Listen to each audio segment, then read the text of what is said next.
we all have who her ideal client is, but do you know who is not your ideal client? That switches Mhm. things up a little bit, and it helps funnel in a little more of what's more ideal for you, because when you really know who is not your ideal client, you're a lot clearer on who is. And if you haven't done Yes. that, you want to try it. It's a Mhm. magical to like see that difference and the energy that you feel when you're like, oh God, I didn't even think about. Yeah, I need to check this other It's thing true. off the list. It's So true.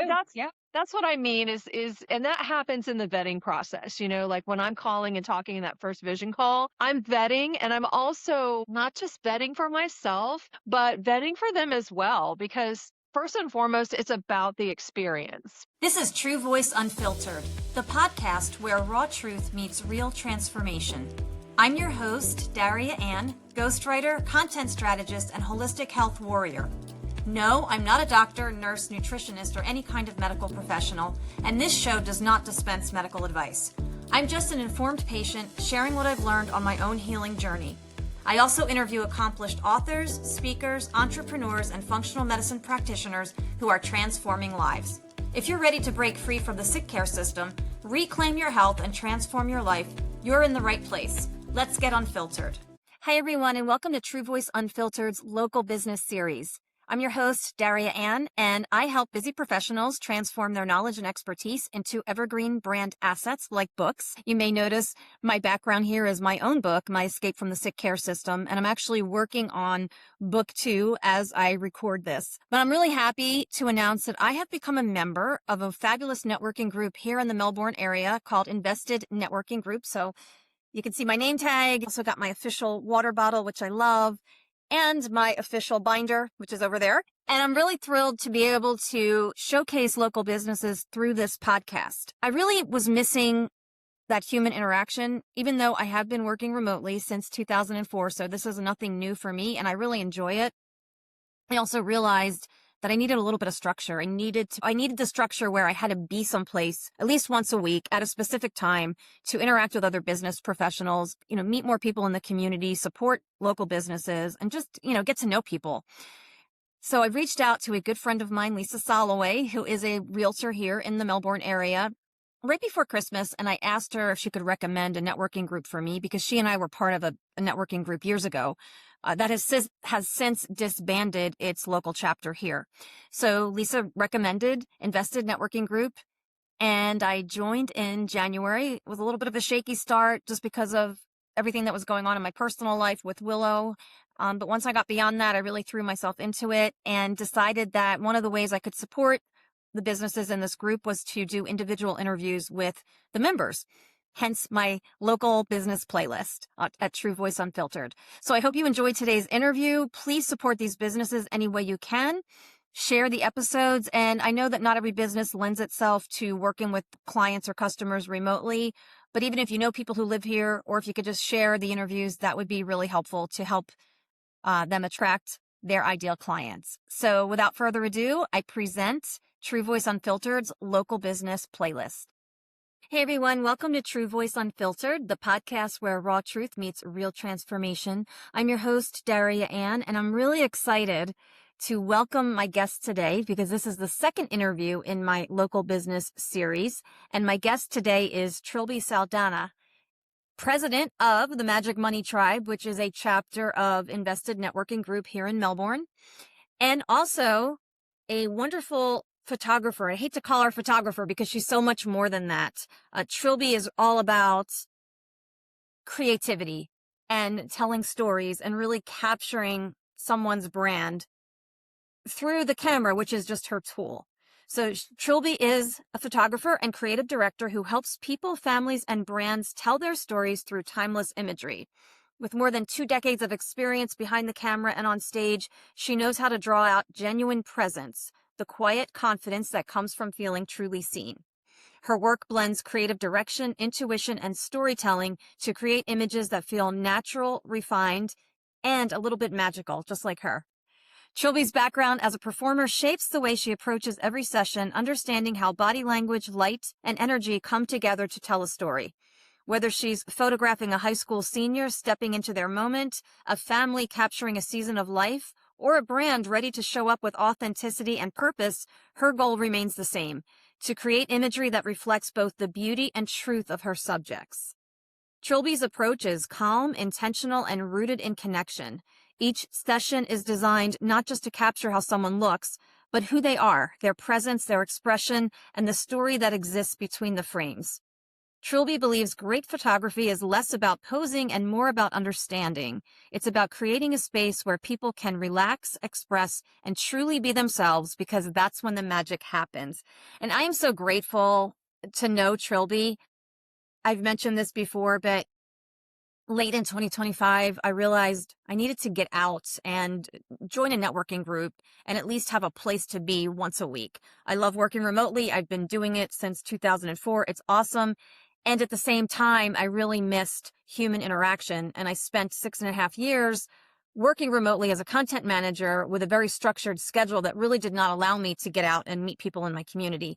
So I reached out to my good friend Lisa Soloway. She recommended Invested Networking Group, the Magic Money Tribe chapter, which is the chapter here in Melbourne. And the first time I went to a meeting and met Trilby, I mean, I was absolutely blown away by her energy and her love of people and the passion she puts into everything. She's truly amazing. I'm grateful that she's joining me here today for this interview, and I know you're all going to enjoy it. So let's go talk to Trilby Saldana of Empower Soul to Soul. So Trilby, welcome to True Voice Unfiltered. I am so thrilled to have you here today. Thank you. I'm thrilled to be here. So I have to tell you, Trilby, like, you're the highlight. You and Invested Networking Group and the Magic Money Tribe chapter have been the highlight of my year so far, because as you know, it started off pretty rough. And I mean, I'm so glad, like, when I reached out to Lisa Soloway, because I was looking for something, I'm so glad she suggested this group. But when I first walked into that meeting, I was blown away by your energy and your joy. You just filled the room. And I know that's going to come across today in the interviews, but I want you to tell the listeners in your own words a little bit about you and what's your true voice. What do you feel passionate about? What makes your heart sing?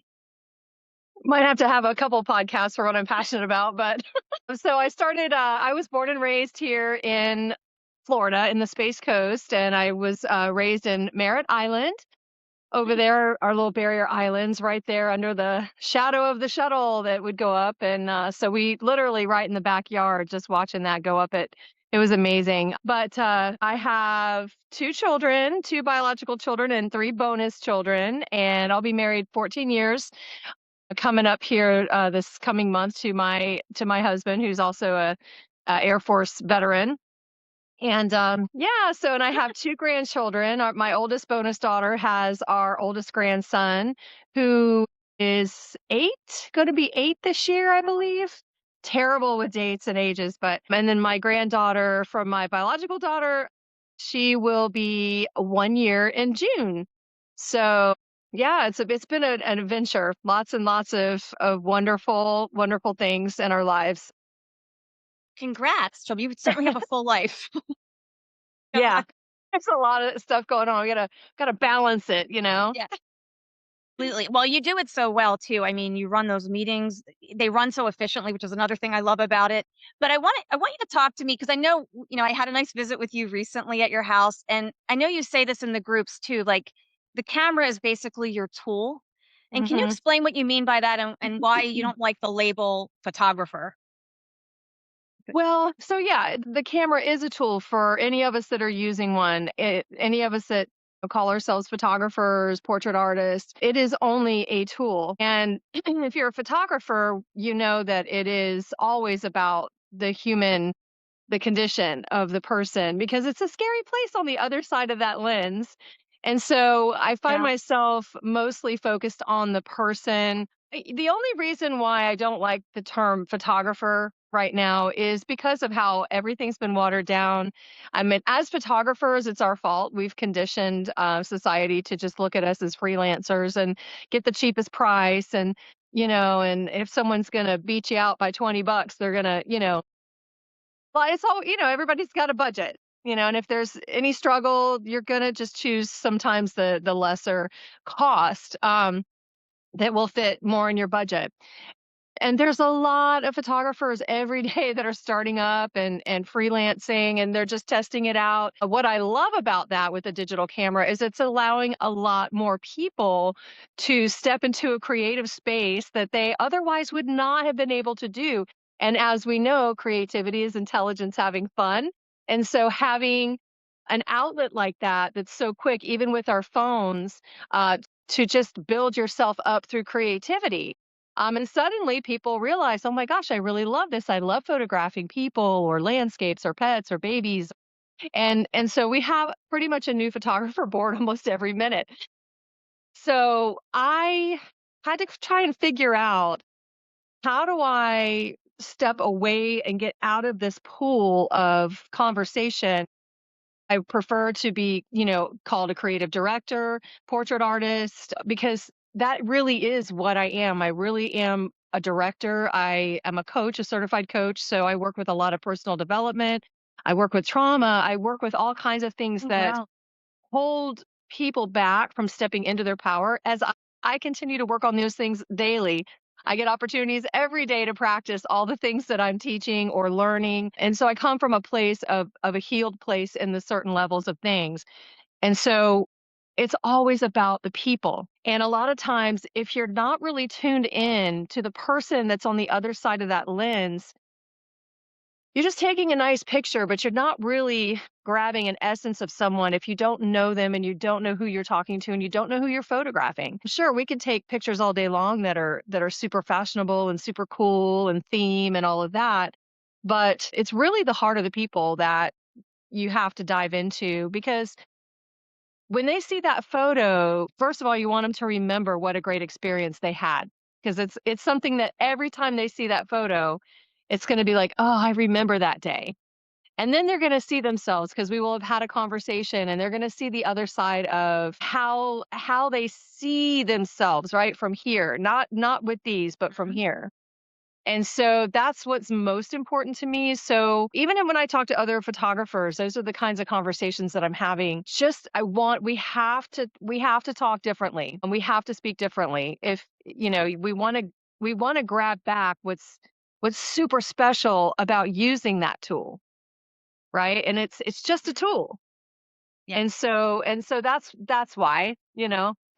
That's awesome. Well, how do you get to know someone, Trilby? So let's say that I reached out to you because I wanted to have a photo session. Like, what do you do to try to really understand that person's soul and their essence to capture it? Well, so at first we are always going to have a conversation. It'll be on the phone. I don't typically like to text when people say, "Hey, what's your prices?" I'm like, "Hey, what's your date? What's your calendar dates look like?" Because we might not be a good fit. The first and foremost, you want to find out if you're an aligned client, and I want to know if I'm an aligned photographer. Maybe I'm not in their budget. Maybe, I can refer them to I mean, there's so many amazing photographers here. So as far as budget, I could refer them to quite a few people that I know, that would do a great job and be a little bit less, for whatever reason, but and their work is certainly not less. But price points, everybody has their reasons for what they create their price points for, right? No judgment there. But if someone, it depends on the person, and the relationship that we're building. And then I can see if we're aligned, and even Mhm. aligned because as a long-term photographer, I don't want to be a short-term, quick check the box, Sure. a one-off. I just can't, I don't like that. So if I know that they're kind of like, "Yeah, I don't care, whatever, I just don't wanna, I just," and it's that, I'm like, "Okay, great. I've got a couple people, let me get you in contact if you don't have someone," because I want somebody who first really trusts me and that's kind in the budget, right? And at the same time, who is going to be calling me back time and time again. And so those conversations start on the phone, in person, and I ask them questions. First of all, have you ever had your photo professionally taken before? Not just with the phone, but, with someone Sure. actually directing and putting you in the other side of that camera. Everyone most of the time is yes. I have had some that I'm like, absolutely not. I've never done it. I'm terrified. So usually what they say leads that conversation and how I need to ask questions, how I need to direct gently, or they're just like, yep, let's go. I've done this before. I'm an old pro. I mean, every single person's response is literally a unique a unique response that I would give, or a unique question just specifically about how they're leading with their conversation. Absolutely. It's funny. There's a lot of similarities between what you do and what I do because I do the same thing. I have a call that I do first because it's important to me that we're aligned because ghostwriting for someone, I mean, it's very personal, much like Oh yeah, photography. And right, all things being equal and cost, I understand that too because it's what we do is very time consuming if you want to do it the right way. So right. I can definitely understand that. And from a business standpoint, so just talking specifically to people who come to you because they want to get a branding, let's say a branding package, for their business, we all know the cliche, people do business with people they know, like, and trust, but it's a cliche for a reason. So Yeah, I feel like that has to come across in their photos. Would you say that is true? Or for yeah. 100%. I think when you're working with someone, especially when I work with my professional business clients, I like to offer something a little differently. I can take headshots all day long. I can do that with my eyes shut. I can do that asleep. Headshots, but it does take a skill to create certain kinds of headshots too. So it's not just about standing in front of something and taking a picture, which a lot of times we end up doing, or we set up in a studio type of situation. And then you have different levels of professional headshots. Different styles of those headshots can require a certain kind of lighting that's like, you're in studio, it's super controlled, it's a very different look. So the headshots are, you can get headshots all day long. Now, I mean, even AI is doing really great ones yeah, for I've people. seen that. Yeah, I know. I have a love-hate And that's relationship with AI, awesome. but That's anyway. awesome. Right. That's awesome for people that might be terrified, and it does something inside of a person. So I'm always looking at somatically how their bodies respond to seeing themselves in a cool way that they didn't have access to before, that they may have never paid somebody to do for them. So Yeah, there's that. So I look at the psychology of that, where it's like, okay, cool. I'm glad that they were able to do that. Now let me give you a real experience with a person that can have the same result, right? And it boils down to trust. People are afraid, especially, a lot of us women, when we're in this perimenopause phase and we have all these things going on, we're like, can you make this a little here and do this a yeah, little tuck here and a little shaping here? I sure. mean, we're all Yeah, like, got a little laundry list of like, can you please fix this?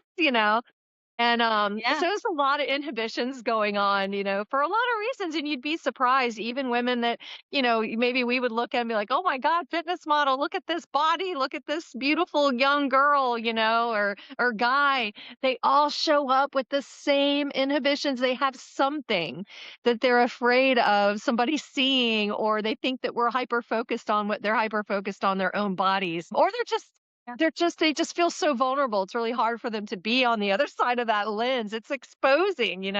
But one of the things, when we just kind of switching back to the corporate group, one of the things that I offer that I really love to do is really getting into the core message of their passion, of why they're in the industry that they are. What are the things that us as the consumer, or us as the client, needs to know for that industry? Is there something that pivots or shifts through the year? So what I do is I speak to them about that, coaching them through those conversations and creating intentional imagery that aligns to segue that conversation online.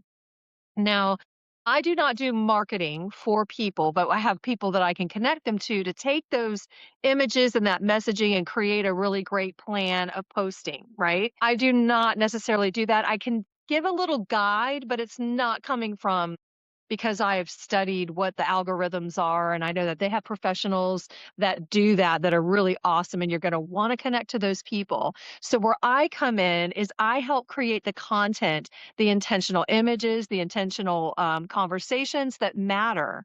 Not just what the industry is like, oh, this is what I think I should be saying or talking about. This is how I should be selling. We don't want to yeah. do that. We really do want to talk about things that are going to get the attention of your ideal client.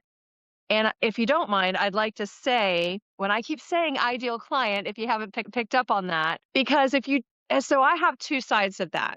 We all have who her ideal client is, who our ideal client is. That's hard to say. But do you know who is not your ideal client? That switches that switches Mhm. things up a little bit, and it helps funnel in a little more of what's more ideal for you. Because when you really know who is not your ideal client, you're a lot clearer on who is. And if you haven't done Yes. that, you want to try it. It's a magical to see that difference and the energy that you feel when you're like, oh God, I didn't even think about. Yeah, I need to check this other It's thing true. off the list. It's So true.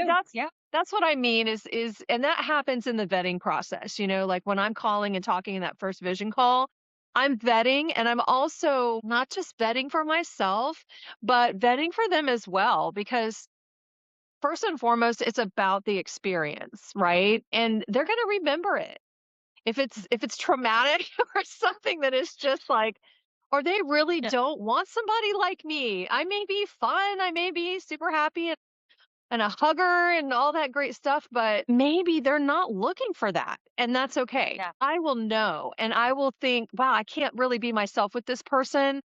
It's not my job to change their mind or to make them experience me and it's about the best experience. So I have led people in another direction and connected them with other people that I felt was a better match Right. because at the end of the day, they may love their picture, but it's got to really matter to me too.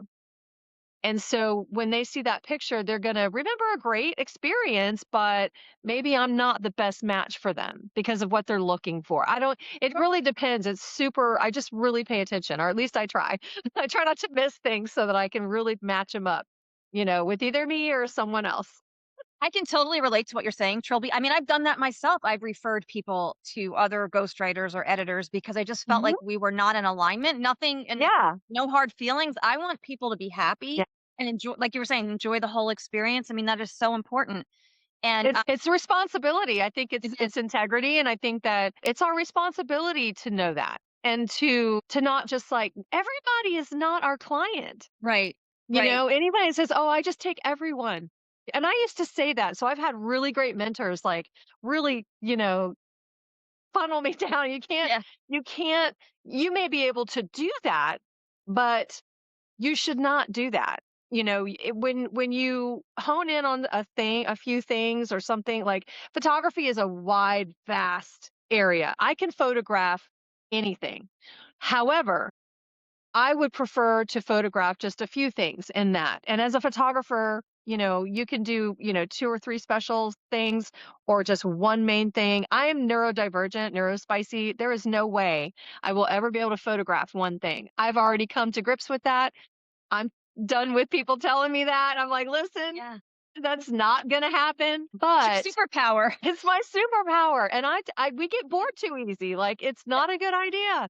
yeah. So we want to keep things going, and we like some newness of some things that come, especially when you're in photography and trying to create portrait art for people and changing their mind on just getting a quick photo.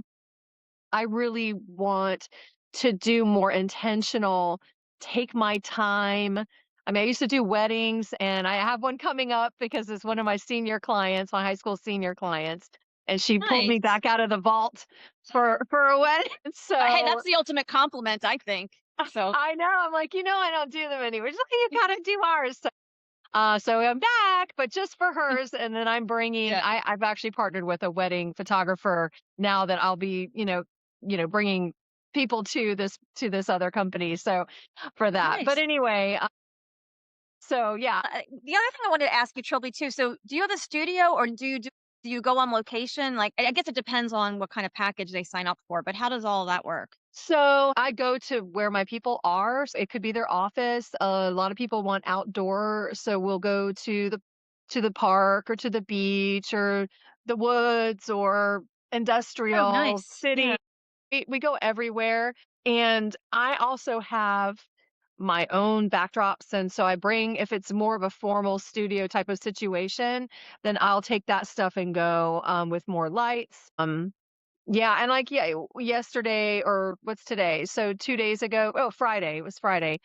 One of my clients came and I moved my entire dining room table and set up a sitting area in front of my gigantic window that has the sheer white curtains. It's like a backdrop. So it was a nice backlight and it just she just popped right out. It was just beautiful and the Oh, nice. lighting. So I was like, huh, I've never actually moved my dining room table before. So I actually have my home that has been my studio. I used to have a room in now it's our guest room because, my daughter has our granddaughter now. So we Yeah, have to have a nice guest bedroom. But absolutely. so that we used that as a studio for a long time. I had everything set up in there. And then now I just use my house. Basically, there's a lot of areas, and you've been here that I create Beautiful.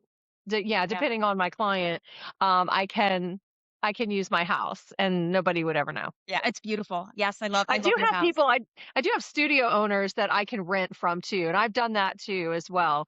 Rented a studio because it was Yeah. calling for something different. Yeah. No, and I have to say this is before I met you, but I had a photo shoot last year and I was just like, it really hit me the Beautiful, by the value. way. No, thank you. But I mean, Yeah. I got a real appreciation just for the amount of work. And I mean, I know you love what you do. It's just that I mean, if you're good at what you do, and this woman was, but I mean, we were there Yeah, she from is. I She's think I very was there good. from like 9 a.m. we started. I mean, I got there before Yeah. that to do the makeup and all that. I wasn't done. By the time I left at 1 o'clock, I was exhausted. And that was just Yeah. me on the other side of the camera. And I really understood how much time and effort goes into it. So I don't Yeah, know it that really everybody does. has an I think appreciation for that. so. I think that's where people they just don't know. They don't Right. know how much preparation goes into it, the process of getting the vision pulled together, making sure we have the right equipment for the job, making sure all the equipment's working good. And having the Yeah. perspective in the eye to honor what our client is looking for. The brain never stops roll like we're constantly thinking about, okay, what's next? What's next? What can we do? This is, we're remembering what you said. We want to honor what you say. And we're keeping an eye on you, literally and Yeah, figuratively. exactly. I'm going to come up with a tagline. I got to find something cool. But anyway, it's like, our brains never shut off, especially when we're with our client because we're paying attention. We're on a psychological level, watching your behavior analysis. I mean, we're behavior analysis specialists, we're psychologists, we're all kinds of things. We're watching everything to make sure that you're good, that you're okay. And for somebody like me, and a lot of us, we sense energy shifts. And so, super I geek out on neuroscience and energy, and I study a lot of that. And I use that in my work, and I use that with my clients and just in general. And so, I can sense how your energy is when you walk in, even when you're smiling and you're putting on your best face, your energy meets me before any of that does. So I already know what's going on. So I speak into that right away. So tell me what's really going on. How are you really feeling? What was it really like waking up this morning? And it usually will catch people like, well, I'm really stressed out. I have a lot of anxiety. I have a lot of, things coming up this morning, a lot of fear surrounding that. And I can relate to that. Like, I get it. I'm not, just because I am a photographer doesn't mean that I love being on the other side of that camera. It's a scary place and it's a fun place when you have the right person working with you. So there is a lot. There's a Yeah. lot that goes into it, and that's just the beginning of it, and that's just during the process. The after that is culling. So if we took so many photos, I'm looking first at the eyes, then the hands, the body language, the smile, the turn, because for every perspective that you have of yourself, photographers, artists, we have a million other ones because we see all the way around, above, below. We're seeing things you can't see. And so calling to first of all find the best one, and we're looking at the right angle, your best angle, because I will have asked those questions and calling them down, down, down, down, down to the best, and then editing those. And I do magazine ready edits always. I don't ever do basic edits and then charge to do more. They're always going to be magazine ready. And every once in a while, a client will say, could you, this little part, this one part just is always the thing that gets me, and like, you know what? Yeah. But I will not do magazine edits of complete body changes. Like that's a whole nother charge. That's a whole Yeah. nother thing. Yeah. Yeah, I don't do that, and I don't remove people's moles or birthmarks or things that are natural to their bodies. If there's acne, things like that, it will always be cleared up. If there's scars that are there that are part of your character, I'm not gonna remove those. Right. You would have to tell me, "Could you please?" Now, if depending on the severity, then it would be, it would change the cost just a little bit. But yeah, there's a lot that goes into all of that. And the delivery, right? So is somebody like me now, with a as a portrait artist, I'll be delivering embellished portraits. So you get the canvas, you're painting with oil paints and you're creating your Oh, embellished wow. art. You stretch it, you make your own frame, you stretch it, and then you have a custom frame on and you deliver it to your client. I mean, so then there's that aspect. There's the post of that. There's a lot. It's a huge Wow. service, a huge service. Yeah. And it sounds amazing. One thing you said earlier that I just wanted to say too, I think that I think social media has made people so much more self-conscious because there's all of this. Well, I mean, years ago, remember there was a term, I think it was body dysmorphia or Snapchat dysmorphia, there was Yeah. a trend where people were going to plastic surgeons asking them to make them look like Angelina Jolie. And I think Yeah. that's so sad. And I love the word that came to mind as you were speaking was authenticity. Like you're really showcasing their authentic selves. And I think it's just so important, especially in this world of AI that we're now living in. Yeah, I agree because, we all get caught up in that and it's everybody, right? We're all toying around trying to see how we look with, an extra this or let's try Yeah. this filter. And they're so fun. And I like the ones that literally make you just look just like you, but like you just got done with a makeup artist. Those are the ones I Yes. look for. Me too. Yeah. Because I'm like, Yeah. and not where it's overdone, but where like my makeup artist would actually do my makeup. It's like, but it doesn't change my face, my lips, my nose, my eyes, Right. everything's the same. So I love those filters for that. Just for, doing our quick reels or something like that, which I'm terrible at, by the way. But people that may want to come across, you want to look more professional because like I have makeup on right now. There is not a filter. The lighting is so nice. So this is my real face. There's no filter, and I'm kind of enjoying this filtered light coming through right now. But when you're doing professional photos, it really depends on what you're showing up as. So if like I have friends that are naturalists and they're out in the woods and they're doing their thing and they're influencers, they're not going to want to put on a filter or go get makeup done up, right, by a makeup artist and then do the thing. It's not aligned with with what they're doing, but they're showing up authentically.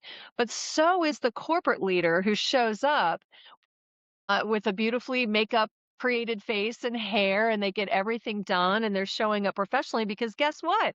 In the corporate world, we can't show up like this. Like Y- I can't be the CEO of a big corporate company and come in and look my natural self. That's it Right. just doesn't work that way. So when people say authentically, I think some folks feel like that should be makeupless and completely natural.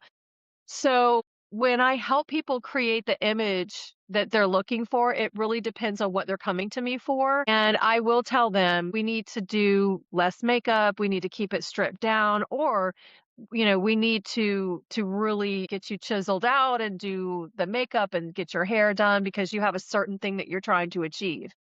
And I think Yeah. that that's what's really important on a photographer level, portrait artist, photographer, that these questions are really important on the front end. Yeah. We have to learn to ask better questions. Yeah. Not everybody's going to be the best client for you. And I'm certainly at a point in my life where I don't chase. It's like we don't chase, we It's a great attract. place to So be. so what you say matters and how you approach your clients matter because even if that client is not your ideal client, they know what you're looking for. So someone in their life is going to show up and they're like, "Oh, you know what? Trilby would be perfect for you, like for what you're asking, Yes. because that's what she was asking me. And I really just wasn't in that bracket or I didn't want to do that or whatever. No, you should contact Trilby because I think that would be a good fit. So you're kind of helping teach others to market for you, but you have to get specific on your language. And that's something I didn't learn until a lot recently, honestly. Like in the past year, I've really been like, why did this photographer pool feels terrible because it's so watered down. People they don't see us as portrait artists. They don't see us, but we've trained the community, the society to speak this way. And so about 4 months ago, I started changing my language and it was weird. It was uncomfortable. And I started to ask people, don't introduce me as a photographer. Introduce me as a portrait artist and a creative director. Mm. Cause that is exactly, I'm a creative director first. And then if we use, the camera, and sometimes I'll use my camera for video. Sometimes I'll use my phone in part of our, there's Mm. our phones take amazing pictures. I think mine blows up to like 16 by 20 or something like that. Clearly. Yeah. Like so you really just have to start asking the right questions and you have to decide what are those right questions for what I'm doing in the industry. Yeah, it's so true. And getting back to the authenticity piece, it is unique to every individual. So yes, Yeah. wearing the makeup might be authentic for someone who's in a corporate position. Whereas Yes. somebody who's into nature, then maybe no makeup or very minimal makeup. So yeah, that is Yeah. so true. It's such a good point. And I love it's amazing to me that you just like redesigned or reimagined the way you present yourself in the last 4 months. Because when I see you at the meetings every week, I mean, it feels like you've been expressing yourself this way forever, as a creative director, and it's amazing to me. Thank you. I very passionate. Yes. But I think evolving in my language has changed the energy of my presence because now I feel more grounded in what I'm choosing to do, and I'm wanting to position more as an educator and a connector in the industry and learning how to help support even the young photographer. And I say young, maybe not age, but just starting out in the industry. I want them to learn to price themselves with value. I think a lot of people start into this and because they're new, but some of them I've seen that are brand new are phenomenal. Blows my mind at how good they are. And literally their editing, their perspective, and they charge $125 for Wow. so they set the stage. We all did that. We didn't have any Yes. mentors teaching us differently. No. True. For me, it's so important for me now, and if they'd even let me, help guide them, like, no, you need to charge 300, 500, 1,200, whatever, because you're setting the bar for yourself right out of the gate. And you want to attract the clients that are going to help you change your life on a financial level. We're not here doing this as a hobby. My Right. one lens is over $1,000. I have $10,000 worth of equipment that I drag around with me, and that's just the camera, the lens, the off-camera flash. I've got a couple lights that I bring. I mean, there's so much money. It costs so much to do what we do, and unless you're here doing this as a hobby, majority of us are really trying to make a living, and there's a lot of people that can't quit their jobs to do it because we've set up the industry to speak in such a way that we've trained people how to see us. And so despite the fact that I'm just changing my language 4 months ago, it was uncomfortable Yeah. because then I'm like, "Oh, I really feel very isolated in this conversation," until I went to Gregory Daniels' master class this past, I think, 2 weekends ago now. And what I was hearing was I'm already on the right track.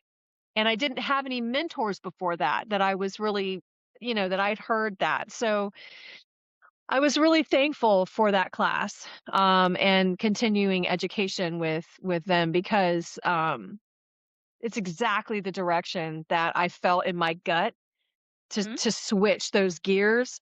And it was total confirmation. And so if I can help other photographers, I'm not some big wig somewhere. I don't have any prestige anywhere, but I have a voice. And if I can empower other photographers just like me or ones that are, that been in for a long time like me or new startups to help us change our language, it'll slowly, just one little ripple will help start changing how people are seeing us in this industry. And it starts with us. It's not society's fault. It starts with us, you know? Yep. That perception comes from, I'm just thinking of my own experience, like going through school, like every year you'd get the class pictures and it was all very boring. You just sit there and, and then Yeah. even the high school pictures, the same thing. Very cookie cutter. Yeah, Everybody looks the same. Yeah. exactly. We're all posed the same. We may have Yeah. like, different outfits on, but yeah, there was no creativity whatsoever at all, as I Yeah. recall through the Yeah. school years. So it's no wonder that people have that perception. Yeah. I mean, So it's true. There was always a niche, when you wanted to get something a little more fancy, where would we go back in the day? Olin Mills, or I didn't know Sears. if My I'm mom allowed to loves say their Sears. name online. We'd go to Yeah. these, yeah, I mean, we'd go get a little fancier, but then you started looking and everybody's house had the same photo with the boa, the pink, or they'd, be sitting a certain way, which we all make fun of now, and some of our, like some of our Camera photographers and shots. Yeah, yeah, the fun shots with the jeans and the silly stuff. it's But true. anyway, yeah, I mean, you just really, I don't know, you just have to we have to find our niche, first of all. We have to Yes. stop saying we're just going to shoot everything. That's just desperation and that's panic. That's stepping into our business with fear. And I've stood in that fear all this time because it's always about we got to get the next client, because Yeah. there's just one-offs, checking off boxes, and that's fine for once in a while. But when we're constantly chasing and having to find, and having hope that, because it's one at a time, the goal for me is to build the long-term relationships that are, you know, just keep coming back, and we have a plan. We're still moving down the track together. And I just want to help other photographers do that. I did when I wish I had the numbers in front of me. I could go get them, but I looked up how many people live in Brevard County. And then I looked up what we could gather, using ChatGPT, deep dive. I just kept saying, deep dive into looking up how many photographers that are business versus freelancers, who actually has a business, with the government versus freelancing and trying it out for whatever. And that number, so I took that number with the amount of people that live, the population in just Brevard County. And as photographers, we couldn't even handle 1% of the population. So we Amazing. we Wow. need to step out of the fear of Mhm. not having the client, because there are plenty for everyone in photography. It won't even matter how many more photographers are born, because then we look how many more people keep moving to Brevard County. Exactly. And then Yeah. there's state of Florida, and it's not just Mhm. Florida. I'm based here, but I fly or drive to locations in the states, and Well, that's in the state of great. Florida. Yeah, Yeah. so I'm just based here, but I've been flown to California, Virginia, Kentucky, and driven up to Georgia, North Carolina, everywhere. And Exciting. so, yeah, so there's plenty of people for us everywhere. So getting super specific on who our ideal client, who is not our ideal client, and just seeing like, well, what do I really want to photograph? What gets those juices going? What really gets me Yeah. fired up? What do I really love? And what just kind of gives me that, I don't really want to do that. I don't really know. Um, those are the ones you need to take off your list. Doesn't mean you're not good at those particular things. It just means if it doesn't fire you up, you probably just should cut it loose. And when you learn to cut things loose and let go, more of what's aligned for you and more of what you want is going to be free to flow in. And that's what I've also learned is just releasing the grip and releasing the fear of not getting enough clients, or oh, I need to get everyone. I need to grab everyone. And it's a miserable spot to be in. So, Yes. yeah. So Totally. So changing true. that's key. Exactly. Gosh, Shelby, you could teach your own course for photographers just to be a consultant on helping them with like the business side of things. And just what you said, it's funny. I just edited a book for a client who owns a digital marketing agency, and we have a whole chapter about that very thing you were talking about earlier about knowing who is not your client and who is. Yeah. Sometimes it's called an avatar, and she Yeah. actually has an exercise where they fill in descriptions of this ideal person that they want to attract, but also identify what they don't want. I think that's so important. Yeah. Yeah, it really is. And it really simplifies things. Yeah. And when we get out of the illusion of the fear of losing everything, it really simplifies things. So, and that really is the key, is to simplify, because if you think about being in a business in a panic, you're missing things.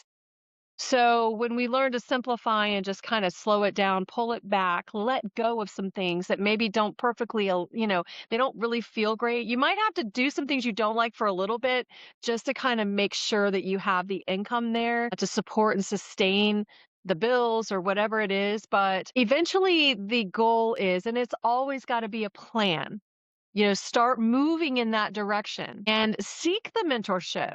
Seek the mentorship, pay the money to be coached, you know, talk to people that have been there and understand that and can help you get to that without the fear, because it is scary, especially when you're on your own. And I think for the most part, most of my years have been literally feeling this through on my own, and occasional mentorship, and paying for different workshops and things like that. But the longevity, I just didn't really figure that out until recently, and I just made my mind up, and then going to this masterclass workshop and hearing those conversations, I'm like, "Okay, I'm onto something," and it's perfect timing. It's always divine timing. Men. Yes. Yeah. I know. And regardless of what you do, I think just being in business for yourself can be scary for a lot of people. And you just have to, like Yeah. me, we're very much aligned spiritually. So I believe a lot of the same things. And I just follow my guidance. I just keep affirming, the highest and best people, that I attract the highest and best people, things like that. Yes. And it's Yes. amazing what happens and I have to work on it all the time because, I'm not, the fear just does creep in. It's just part of being Yeah. human. Humans, yeah. It's just catching that thought and replacing it with something better. Exactly. Yeah. Affirmations are key. Yes. Absolutely. And learning how to turn and rewrite that script in our minds, all those inhibitions, all those things that we tell ourselves. Maybe we're hearing, parents or grandparents or things that are on repeat, right? And it's about, unraveling that, rewriting the script. Those are things that I learned, you know, as well. And we get the chance to practice every day because Yes. something pops up, and being able to practice catching it and not letting it take something from us. And they're like, you know what? Thank you for showing up. Thank you for reminding me where I still need to heal, still need to grow. Yes. And it showed up, and I get to, not I have to, but I get to rewrite this. I get to grow. I get to heal. I get to the other side of this by something like that popping in. So it shouldn't be something that when it pops in or creeps in, not to feel bad. We just got to remove judgment and shame from all this, this kind of stuff. We're Agree. just growing, and it's growing pains. You remember how your bones used to hurt when your Mhm. little legs were growing, and it's like, "Oh, they hurt." It's the Yep. same, and having those affirmations are key. Yes. Absolutely. Yes. Yes. So, Trilby, I want to shift the conversation a little bit. I want to ask you because you do such a great job at the Magic Money Tribe as president. So, how did you get involved with ING and like how did all that come about? Oh my gosh. So my long-term relationship client, Liz Guido, and her beautiful family, she's what they call the OGs of the invested networking group, right? And Ruby is one of the OGs in our group as well. And Liz was telling me, she's always just inviting me to amazing things. And she really wanted me to be a part of Invested Networking Group in Merritt Island. Well, I live in Melbourne, so I used to live in Merritt Island, obviously, Yeah. but I have slowed things down for myself with rest and taking really good care and caution with my health and my body and all the things that Yay. changes. So I was like, well, okay, I'll go a couple times. And it starts at 7. Well, doors open at 7, and it started at like 7:15, 7:30. But that would mean I'd get up at 5 something. So I went a couple times and I loved it. I loved the people. It felt great. I kind of felt like I was coming back out of the vault in like joining groups like that. I had just cut Yeah. that out for a while. And so I kept the squeaky wheel. I kept saying, well, when you guys bring it to Melbourne, I would love to join again, or I'd love to visit one in Melbourne. So what ended up happening, they were like, well, we have a few people that would like to do Melbourne because they live down that way. Would you want to run it, or would you want to be the president? And I'm like, oh, well, what's involved? I mean, I went from just visiting to I wanted something in Melbourne, and they had a few people ready to start that. So that's how that got started. And they needed to have the 6 board members, and because it was leading a presentation and creating a presentation, that's where I really sit in my happy place. And it's accountability. People are counting on it. And so as a neurodivergent person, that's kind of what kicks it into it's not a drag. And so it really helps me just always show up 1,000,000% every single time rather than just coming to the meeting every week, and that, I might get bored. I don't know, that's just so it literally that's how that started. And then they voted me in as president again for the second year, which was such a privilege and an honor because I mean, I look forward to this every week. It is the most precious group of people, and we're super intentional about the spirit and the energy there, and it shows.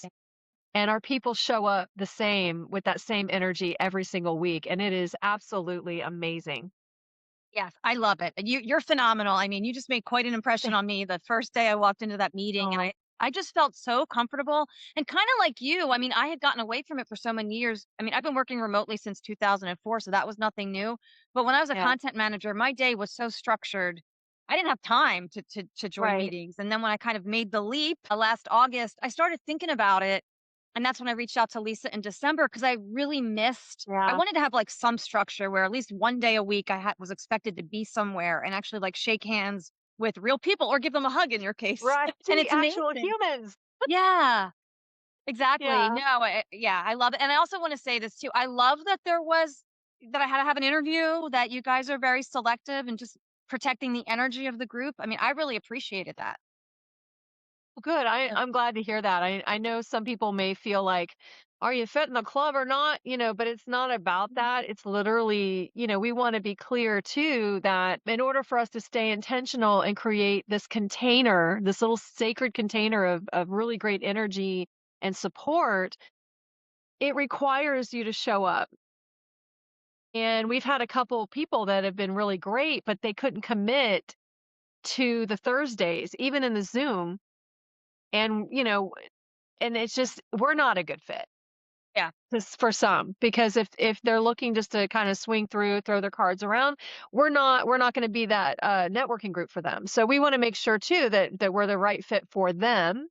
Just like in my business, same thing. We're vetting, we're making sure, and they should be vetting to make sure, oh, well, I gotta be there every week, or I gotta show up every Thursday at least, and I only get 8, we get 8 absences, which I think is, from what I understand, is phenomenal.